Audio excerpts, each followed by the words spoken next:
अस्सलाम वालेकुम। आज जो हमारा प्रेजेंटेशन का टॉपिक है वो है एजेंट्स एंड इट्स टाइप। सबसे पहले हम ये डिस्कस करेंगे कि एजेंट्स क्या होते हैं। In artificial intelligence an agent is a computer program और system that is design to perceive its environment, make decisions and actions and take actions to achieve a specific goal और set of goals. Agents artificial intelligence में ऐसे computer program होते हैं या एक ऐसी system होता है जिसको डिज़ाइन किया जाता है इन्वायरमेंट से परसेप्ट करने के लिए, डिसीजन मेकिंग के लिए, एक्शन परफॉर्म करने के लिए, अचीव अ स्पेसिफिक गोल और सेट ऑफ गोल्स, मतलब एक या एक से ज़्यादा भी गोल्स हो सकते हैं। The agent operates autonomously, meaning it is not directly controlled by a human operator. Autonomous means free to operate, free to control. Means agents जो होते हैं वो खुद काम करते हैं, वो ह्यूमन ऑपरेटर जो होता है वो उनको कंट्रोल नहीं कर रहा होता। एक दफ़ा एजेंट को वो ट्रेन कर दिया जाता है तो फिर बाद में वो उसके अकॉर्डिंग वर्क करते हैं। इसमें दो चीज़ें आ जाती हैं, सेंसर्स, एक्चुएटर्स। सेंसर्स जो होते हैं वो इन्वायरमेंट से परसेप्ट करने के लिए होते हैं, और जो एक्चुएटर्स होते हैं वो इन्वायरमेंट में एक्शन परफॉर्म करने के लिए होते हैं। एजेंट को जब एक चीज़ के लिए ट्रेन किया जाता है तो वो उसके अकॉर्डिंग ही इन्वायरमेंट से परसेप्शन करते हैं, फिर उस परसेप्शन के अकॉर्डिंग डिसीजन मेकिंग होती है और एक्शन परफॉर्म करते हैं। आगे हम देखते हैं कि एजेंट्स एंड इन्वायरमेंट, मतलब एजेंट्स और इन्वायरमेंट आपस में इंटरेक्ट कैसे कर रहे होते हैं। एजेंट जो होता है सेंसर्स के थ्रू इन्वायरमेंट के साथ इंटरेक्ट करता है, मींस सेंसर्स के थ्रू उसको परसेप्शन मिलती है परसेप्शन होती है, और फिर बाद में वो एक्चुएटर्स के थ्रू इन्वायरमेंट में एक्शन परफॉर्म कर देता है अकॉर्डिंग टू दी जो परसेप्शन होती है और डिसीजन मेकिंग के। ये है आगे एग्जांपल्स ऑफ एजेंट्स।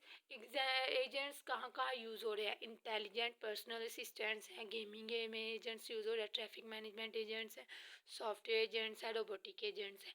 अब आगे हम देखेंगे types of agents. Types of agents जो हैं वो 5 हैं। Simple reflex agent, model based reflex agent, goal based agent, utility based agent and learning agent. अब आगे से हम इन सबको बारी बारी एक्सप्लेन करेंगे। सबसे पहले आ जाता है simple reflex agent. Simple reflex agent जो है वो करंट परसेप्शन पे वर्क करता है, मींस वो परसेप्शन हिस्ट्री को इग्नोर कर देता है और एक्शन परफॉर्म करता है according to current perception. Means जो उसे नज़र आ रहा होगा उसी के अकॉर्डिंग ही वो आगे एक्शन परफॉर्म करेगा, अदरवाइज वो एक्शन परफॉर्म नहीं करेगा। फॉर एग्जाम्पल जैसे वेदर फॉरकास्टिंग होती है, एट द टाइम जो परसेप्शन हो रही होती है वेदर की, उस लिहाज से ही वो प्रिडिक्ट करते हैं कि आज रेनी डे होगा, सनी डे होगा, या क्लाउडी डे होगा। ये होता है, ये सिंपल रिफ्लेक्स एजेंट में आ जाता है। इसमें एक कंडीशन एक्शन रूल भी यूज हो रहा होता है। कंडीशन एक्शन रूल बेसिकली एक ऐसा रूल होता है जिससे जो कि condition to an action work करता है, मीन कंडीशन ट्रू होगी देन ही आगे एक्शन परफॉर्म होगा, अदरवाइज कोई भी एक्शन परफॉर्म नहीं होगा। आगे हम इसकी डायग्राम देख लेते हैं। सेंसर, इसमें सेंसर्स होते हैं, एक्चुएटर्स होते हैं, कंडीशन एक्शन रूल्स होते हैं, और ये इन्वायरमेंट से परसेप्ट करते हैं सेंसर्स, और फिर वो बताते हैं एजेंट को कि what the world is right now, कि इन्वायरमेंट में हो क्या रहा है, हमें क्या नज़र आ रहा है। फिर उसके अकॉर्डिंग वो सजेशन, मतलब एक्शन परफॉर्म करते हैं, what action I should do now. जब ये हो जाता है फिर बाद में कंडीशन चेक की जाती है कि कंडीशन अगर ट्रू है तो फिर हम ये एक्शन परफॉर्म कर सकते हैं, अदरवाइज हम एक्शन परफॉर्म नहीं कर सकते। अगर कंडीशन ट्रू हो गया तो एक्चुएटर्स जो वो एक्शन परफॉर्म कर देते हैं। आगे आ जाता है model based reflex agent. Model based reflex agent है जो है वो करंट परसेप्शन पे भी वर्क करता है और परसेप्शन हिस्ट्री पे भी वर्क करता है। मींस ये इन दोनों की रिप्रेजेंटेशन होती है, बोथ को रिप्रेजेंट कर रहा होता है कि इसको अभी को भी देख के और जो परसेप्ट हिस्ट्री होती है उसको भी देख के ही काम कर रहा होता है कि अगर ये है तो पहले अगर ये था तो फिर इसके अकॉर्डिंग ही आगे आपको बताएगा कि ये एक्शन आपके लिए बेस्ट है कि नहीं। फॉर एग्जाम्पल ये मेडिकल डायग्नोसिस में भी हो सकता है। अगर हम एक जैसे किसी भी मेडिकल की फील्ड में ये कैसे वर्क कर सकता है, एक मॉडल है उसको ट्रेन किया गया और उसको इस लिहाज से ट्रेन किया गया कि परसेप्शन हिस्ट्री भी उसमें स्टोर हो रही है। मतलब परसेप्शन जो भी उसने परसीव किया है, किसी भी एक पर्सन की हिस्ट्री कह लें। फॉर एग्जांपल एक पर्सन आया, उसको पहले डायबिटीज़ थी, अब वो आया तो अब उसको शुगर है या कोई और चीज़ है, तो वो दोनों चीज़ों में वो एजेंट जो होगा वो दोनों के देखेगा कि अगर इसको पहले ये डिजीज़ थी, अब ये है, तो मैं कैसी मेडिसिन जो सजेस्ट करूँगा कि दोनों के इसको इतना नुकसान ना हो, इसको इसका मतलब वो डिजीज़, इस ये डिजीज़ जो है वो क्योर हो जाए, कोई भी एक्शन जो है ना उसका डिफरेंट रिएक्शन ना हो। इसमें बेसिकली दो चीज़ें आ जाती है, एक होता है मॉडल और एक होता है इंटरनल स्टेट।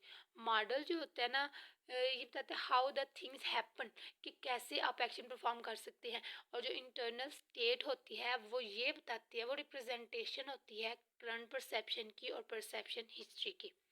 अगर हम इसकी डायग्राम देख लेते हैं, जब सेंसर्स सेंस कर लेते हैं, परसेप्शन उनको मिल जाती है, फिर वो स्टेट के पास भी जाती है। स्टेट के स्टेट ऑफ द इन्वायरमेंट है क्या, हाउ द वर्ड इवॉल्व, कि अगर हम ये करेंगे तो फिर मतलब ये परसेप्शन हिस्ट्री में आ जाता है कि परसेप्शन हिस्ट्री क्या थी, what my actions do.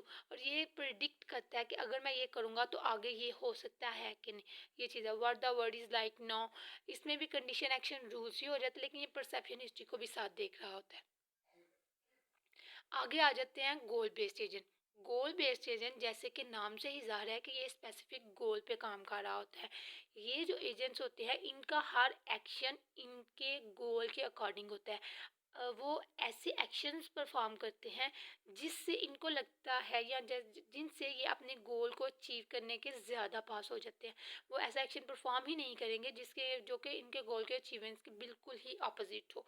Means ये जो होते हैं ना अपने मोर फ्लेक्सिबल होते हैं, बाकी जो एजेंट्स होते हैं उनके, और इनको कैन बी इजीली मॉडिफाइड हो सकते हैं, एक्सप्लिसिटली इनको रिप्रेजेंट किया जा सकता है। और जो जो डिसीजंस होते हैं ना, वो इनके पास मल्टीपल पॉसिबिलिटीज़ होती हैं। पॉसिबिलिटीज़ के अंदर ये वो वाला सल्यूशन या वो वाला पाथ कह लें या वो वाला एक्शन चूज़ करते हैं जिसके इनके गोल स्टेट को अचीव करना इजीली हो जाता है।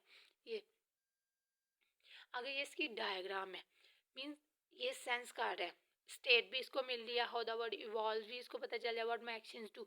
लेकिन ये दोनों चीज़ें जो है ना, how the word evolve and what my actions do, ये फिर आगे एक और इसमें एक चीज़ ऐड हो गया, what it will be like if I do action. Means अगर हम ये एक्शन परफॉर्म करते हैं तो क्या ये हमें गोल अचीव करने के पास लेके जा रहा है कि नहीं। अगर नहीं जा रहा तो वो एक्शन परफॉर्म करेंगे ही नहीं। अगर लेके जा रहे तो फिर वो एक्शन परफॉर्म कर देंगे। और इसमें गोल्स आ जाते हैं। गोल्स आए तो इसकी बेसिक जो सबसे मेन इसकी एग्जांपल आ जाती है, मिसाइल सिस्टम की आ जाती है। मिसाइल सिस्टम की आ जाती है, और मिसाइल सिस्टम में ये होता है कि जब एक मिसाइल को लॉन्च किया जाता है किसी भी चीज़ को हिट करने के लिए डेस्टिनेशन, तो उसमें डेस्टिनेशन एड्रेस गोल या टास्क जो होता है उसको असाइन किया जाता है। वो देखता है, शॉर्टेस्ट पाथ देखते हैं या मिनी ऑप्टिमल पाथ या सिंपल पाथ सेलेक्ट करता है उस डेस्टिनेशन तक जाने के लिए। मीन्स उसके पास गोल है, उसको अचीव करने के लिए वो पॉसिबिलिटीज़ देखता है और बेस्ट पॉसिबिलिटी को चूज़ करता है। हाँ, आगे हमारे पास आ जाता है utility based agents. Utility based agents advanced form या जो कैपेबिलिटीज, जो इनहेंस कैपेबिलिटीज है ना मॉडल बेस्ड की एजेंट की, ये इसमें आ जाती है यूटिलिटी बेस्ड एजेंट में।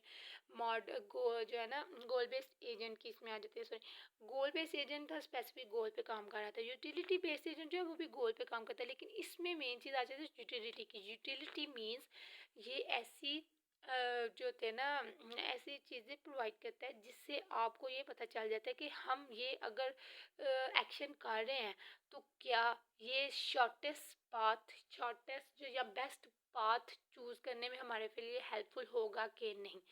मीन अगर हम एक्शन तो परफॉर्म करते हैं, गोल तो अचीव हो रहा होता है, गोल बेस्ड में भी हो रहा था, लेकिन यूटिलिटी में ये चीज़ आ जाती है कि गोल को अचीव आप जल्दी कैसे कर सकते हैं, ये चीज़ आ जाती है। जो सिंपल ये है कि गोल अचीव करना मेन टास्क होता है, लेकिन गोल अचीव जो होता है वो फास्ट भी होना चाहिए, स्लो नहीं होना चाहिए। लेकिन आपको चाहिए आप ऐसे एक्शंस परफॉर्म करें, लेकिन ये जो है यूटिलिटी बेस ऐसे एक्शंस परफॉर्म करता है जिससे गोल को अचीव करना एफिशिएंट हो जाता है, इसेंशियल हो जाता है। ये इसकी डायग्राम है। डायग्राम में सेंसर्स परसेप्ट कर रहे हैं, स्टेट है what my action do, what it will be the like if I do action ए।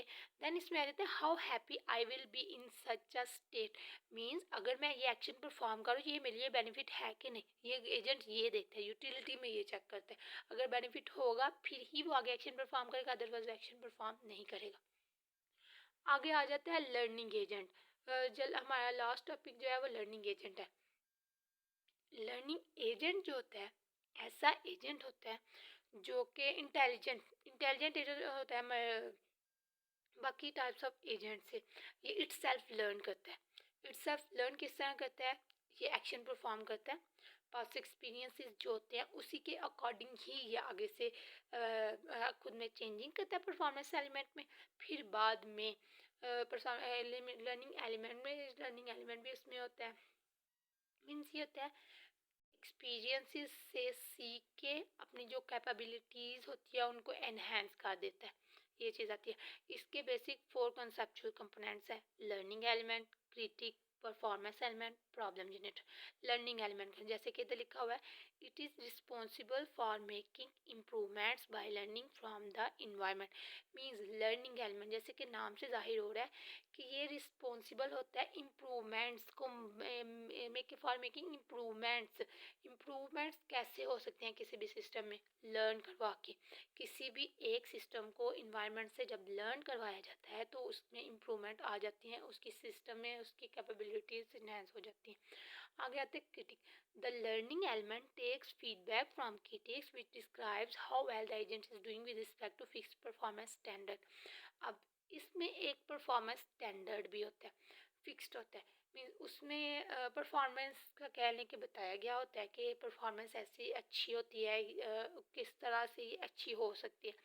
जो क्रिटिक होती है वो एक फीडबैक जनरेट करता है उस परफॉर्मेंस एलिमेंट के परफॉर्मेंस स्टैंडर्ड के रिलेटेड, और उस फीडबैक को आगे पास आउट कर देता है लर्निंग एलिमेंट को। आगे फिर आगे थर्ड वाला इसका पॉइंट आता है परफॉर्मेंस एलिमेंट। परफॉर्मेंस एलिमेंट जो होता है वो रिस्पॉन्सिबल होता है for selecting external actions. Means performance जैसे कह लें कि एक्सटर्नल एक्शंस जो परफॉर्म करने होते हैं एक्चुएटर्स से, तो ये उसका रिस्पॉन्सिबल होता है। आगे आता है problem generator. Problem generator this component is responsible for suggesting actions that will lead to new and informative experiences. Problem generator जो होता है वो एक्शन सजेस्ट करता है, वो ऐसे एक्शन सजेस्ट करता है जिन जो एक्शन परफॉर्म होंगे या करके लर्निंग एजेंट फर्दर लर्न कर सकते हैं, न्यू होते हैं, इंफॉर्मेटिव होते हैं, क्रिएटिव होते हैं, जिससे इनके जो होती है फंक्शनैलिटी इन्हेंस होती है, ये चीज़ आ जाती है। आगे ये इसकी एक डायग्राम है कि सेंसस जो है इन्वायरमेंट से परसेप्ट कर रहे हैं, फिर आगे वो जो भी परसेप्ट कर रहे हैं वो दो को देना, आगे क्रिटिक को भी देना है और परफॉर्मेंस एलिमेंट को भी देना है। जब क्रिटिक को देते हैं, क्रिटिक जो है उन सारी जो भी वो परसेप्ट करता है उसको परफॉर्मेंस स्टैंडर्ड के साथ मैच करता है, फिर जो भी वो मैच करके कहता है इसकी परफॉर्मेंस ऐसी है, ये है वो सारी चीज़ें फीडबैक को दी जाती है, feedback as a feedback learning element को दी जाती है। जब लर्निंग एलिमेंट को दी जाती है वो फिर चेंजेस जो होते हैं वो परफॉर्मेंस एलिमेंट को देता है, परफॉर्मेंस एलिमेंट उन चेंजेस के रिलेटेड जो नॉलेज होता है वो आगे लर्निंग एलिमेंट को दे देता है।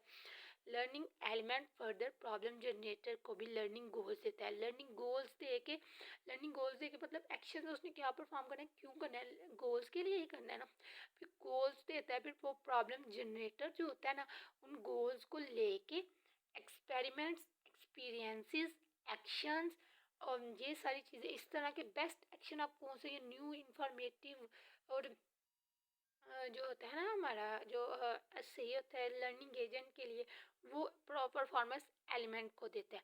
परफॉर्मेंस एलिमेंट जो होता है आगे ये जो एक्शन सजेस्ट किया गया होता है वो इफेक्टर्स को देता है, इफेक्टर्स जो होते हैं वो आगे से एक्शन परफॉर्म कर देते हैं। इस तरह ये लर्निंग एजेंट वाला सारा प्रोसेस होता है। सो ये थी हमारे पास, आज हमने डिस्कस किया है कि लर्निंग वो एजेंट्स एंड उसकी टाइप्स। उसमें बताया कि एजेंट होता क्या है, आगे उसकी टाइप्स कितनी हैं, उसकी एग्जांपल्स को हमने देखा, वो इन्वायरमेंट के साथ कैसे रिलेट कर रहा है, कौन सी टाइप एक दूसरे से डिफरेंट कैसे है, सब में डिफरेंट क्या था, उनकी एग्जांपल्स हमने देखी। अ, अब आगे से हमने फिर लास्ट पे हमने लर्निंग एजेंट का देखा ये कैसे वर्क कर रहा होता है। सो होप सो आपको समझ आ गई होगी। Thank you so much.